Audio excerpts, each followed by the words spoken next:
जय श्री कृष्ण। श्रीमद् भगवत गीता अध्याय 4 श्लोक 14। न माम कर्माणि लिम्पन्ति न मे कर्म फले स्पृहा इति माम यो भी जानाति कर्मभिर्न स बध्यते। मुझ पर किसी कर्म का प्रभाव नहीं पड़ता, ना ही मैं कर्म की कामना करता हूँ। जो मेरे संबंध में इस सत्य को जानता है वह भी कर्मों के फल के पाश में नहीं बंधता।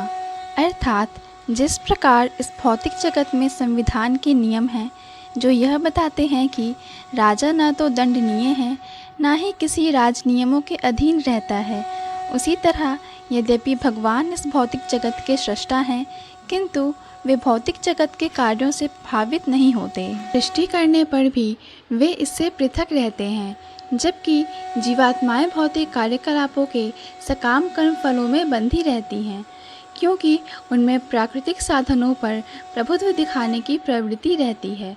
किसी संस्थान का स्वामी कर्मचारियों के अच्छे बुरे कार्यों के लिए उत्तरदायी नहीं, कर्मचारी इसके लिए स्वयं उत्तरदायी होते हैं। जीवात्माएं अपने अपने इंद्रियां तृप्ति कार्यों में लगी रहती हैं, किंतु ये कार्य भगवान द्वारा निर्दिष्ट नहीं होते।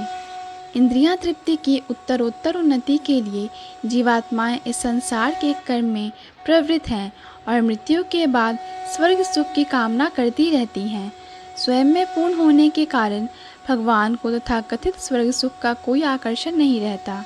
स्वर्ग के देवता उनके द्वारा नियुक्त सेवक हैं। स्वामी कभी भी कर्मचारियों का सा निम्न स्तरीय सुख नहीं चाहता। वह भौतिक क्रिया प्रतिक्रिया से पृथक रहता है। उदाहरणार्थ, पृथ्वी पर उगने वाली विभिन्न वनस्पतियों के उगने के लिए वर्षा उत्तरदायी नहीं है। यद्यपि वर्षा के बिना वनस्पति नहीं उग सकते। वैदिक स्मृति से इस तथ्य की पुष्टि इस प्रकार होती है, निमित्त मात्र मेवासौ सृज्या नाम सर्ग कर्मणि प्रधान कारिणी भूता यतो वै सृज शक्तया। भौतिक सृष्टि के लिए भगवान ही परम कारण है। प्रकृति तो केवल निमित्त कारण है जिससे विराट जगत दृष्टिगोचर होता है। प्राणियों की अनेक जातियां होती हैं, यथा देवता, मनुष्य तथा निम्न पशु, और ये सब पूर्व शुभाशुभ कर्मों के फल भोगने को बाध्य हैं।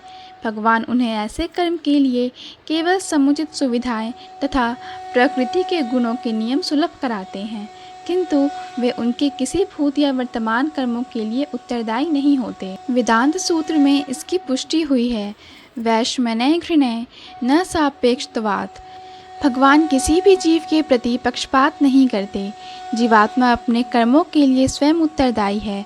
भगवान उसे प्रकृति अर्थात बहिरंगा शक्ति के माध्यम से केवल सुविधा प्रदान करने वाले हैं। जो व्यक्ति इस कर्म नियम की सारी बारीकियों से भली भांति अवगत होता है वह अपने कर्मों के फल से प्रभावित नहीं होता। दूसरे शब्दों में, जो व्यक्ति भगवान के इस दिव्य स्वभाव से परिचित होता है वह कृष्ण भावनामृत में अनुभवी होता है, अतः उस पर कर्म के नियम लागू नहीं होते। जो व्यक्ति भगवान के दिव्य स्वभाव को नहीं जानता और सोचता है कि भगवान के कार्यकलाप सामान्य व्यक्तियों की तरह कर्मफल के लिए होते हैं, वे निश्चित रूप से कर्मफलों में बंध जाते हैं, किंतु जो परम सत्य को जानता है वह कृष्ण भावना भावित में स्थिर मुक्त जीव है। जय श्री कृष्ण। सभी बंधुओं से निवेदन है कि श्रीमद् भगवत गीता के श्लोकों को कृपया शेयर कर ज़्यादा से ज़्यादा लोगों तक पहुंचाएं, क्योंकि श्रीमद् भगवत गीता सनातन धर्म का एक प्रमुख ग्रंथ है जो मानव जीवन के संपूर्ण धर्म दर्शन को सर्वश्रेष्ठ ढंग से प्रस्तुत करता है। पूर्ण भगवत गीता के श्लोकों को सुनने और समझने के लिए कृपया हमारे चैनल को सब्सक्राइब करें। वीडियो पसंद आया हो तो लाइक और शेयर करें।